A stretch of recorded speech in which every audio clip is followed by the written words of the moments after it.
안녕하세요, 여러분. 지난 영상으로 전류계 전압계를 전기회로에 어떻게 연결하는지 확인해 보셨을 거예요. 이번 시간에는 전류와 전압, 그리고 저항이라는 것의 관계에 대해서 알아보도록 하겠습니다. 도선 내에서 전하들이 전압을 받아 전류가 발생한다 라고 했었죠. 먼저 전압과 전류의 관계를 보도록 할게요. 전류 전압 등의 이러한 전기 회로를 설명하기 위해 예시로 자주 사용하는 것이 물레방아를 돌아가게 하는 물의 흐름이에요. 구글 설문 문제를 풀어보았다면 알고 있을 텐데, 지금 이 그림의 상황에서는 각각 물이 바닥과 차이나는 이 높이를 무엇이라고 할 수 있을까요? 네, 바로 전압입니다. 이 두 그림의 차이는 이러한 전압의 차이입니다. 오른쪽의 상황이 전압이 더 높은 상황이네요. 각각의 물의 높이인 전압을 가지게끔 해주는 것이 펌프, 즉 전기회로에서는 전지였습니다. 그리고 이 물이 흘러가는 전류의 상황에 의해서 돌아가는 이 물레방아, 전구를 의미하는 것이죠. 이러한 물레방아가 더 빨리 돌아가는 것은 회로에서 전구의 밝기가 더 밝아지는 것을 의미합니다.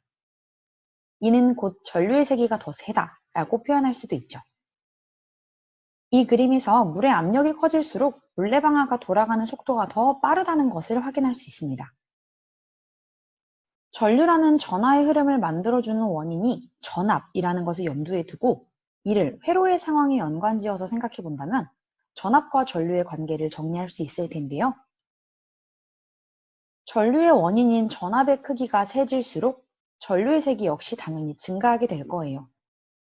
이런 원인인 요인인 전압을 X축에, 결과 요인인 전류를 Y축에 놓고 그래프화를 시킨다면 이 둘의 그래프 값은 정비례 관계의 일직선 형태로 나타나게 됩니다.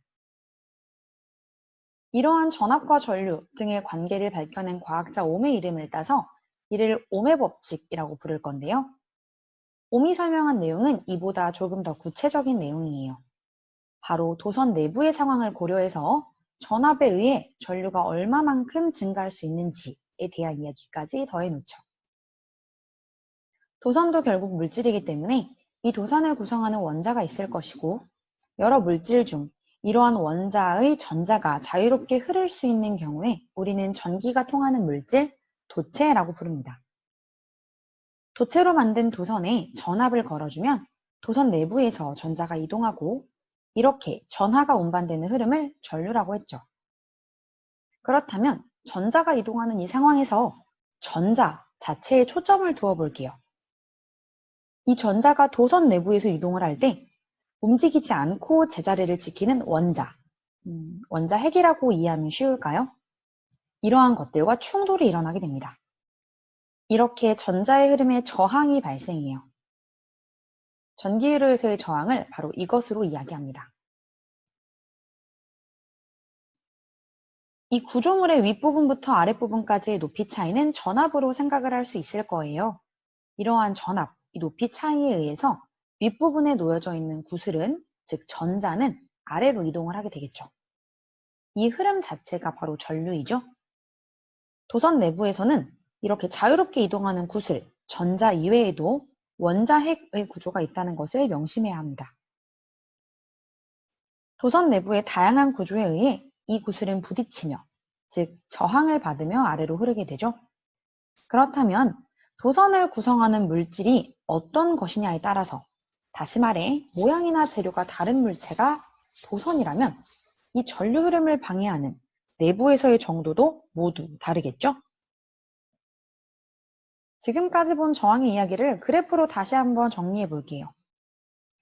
도선 내에서도 당연히 어느 정도의 저항을 받지만 이런 충돌이 더 많이 일어나는 특정한 물질들을 전기회로의 저항이라는 이름으로 연결해 주게 됩니다.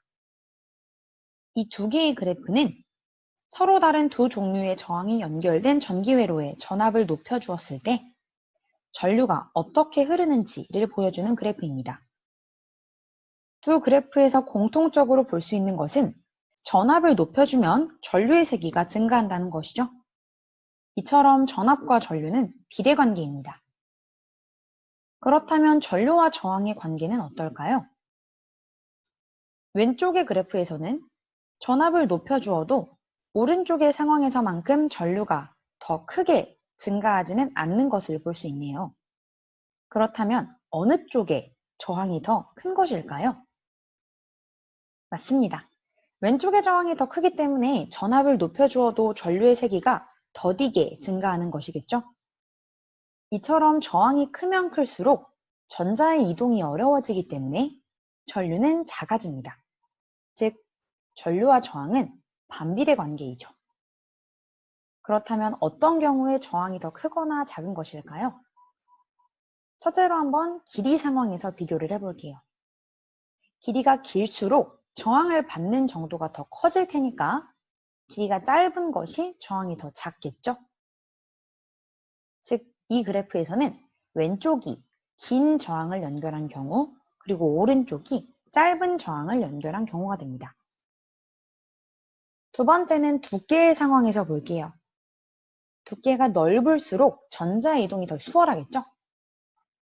여러분이 전자가 되었다고 생각하고 이동이 편하려면 어떤 상황이 나을까를 떠올려 보면 유추하기 편할 거예요. 즉, 두께는 얇을수록 저항이 크겠네요. 전류가 덜 증가하는 왼쪽이 저항이 더 큰 쪽이었으니 왼쪽이 오른쪽보다 더 얇은 저항이 연결된 상황일 겁니다. 이러한 저항의 크기를 나타내주는 단위를 옴의 이름을 따 옴으로 읽고 기호로는 이렇게 표현합니다. 지금까지 본 전류와 전압, 저항의 관계를 다시 한번 정리해 볼게요. 전류는 전자의 흐름입니다. 전압은 이 전류의 원인이 되는 힘이고 저항은 이 전류를 저해하는 방해 요인이죠. 전류 전자의 흐름은 이처럼 전압, 힘을 얼마나 주고 있는지, 그리고 저항, 얼마나 저해되고 있는지에 따라서 정해지게 돼요. 결과 요인인 전류를 Y축에 놓고 영향을 미치는 전압과 저항을 각각 X축에 두어 그래프로 그려본다면 전류의 세기는 전압에는 비례, 그리고 저항과는 반비례하게 됨을 알 수 있죠. 이를 수식으로 나타낸다면 전류의 세기는 저항분의 전압으로 결정됨으로 표현할 수 있습니다. 이러한 관계를 정리한 옴의 이름을 따 옴의 법칙이다 라고 이야기를 한다고 했죠. 또 전류는 I로, 저항은 레지스턴스의 영어 명칭을 따 R로, 전압은 V로 표기하여 간략히 이렇게 나타내기도 합니다. 오늘은 이렇게 옴의 법칙에 대해서 정리해 보았는데요.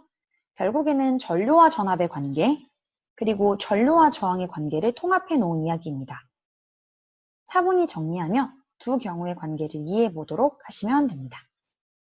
다음 시간에는 오늘 본 옴의 법칙과 연관을 지어 저항을 직렬 그리고 병렬로 연결해 보고 회로에서의 전류 값을 확인해 보도록 할 거예요. 다음 시간까지 오늘 본 내용을 잘 정리해서 와야 이해를 할 수 있겠죠? 그럼 다음 시간에 만나요. 안녕.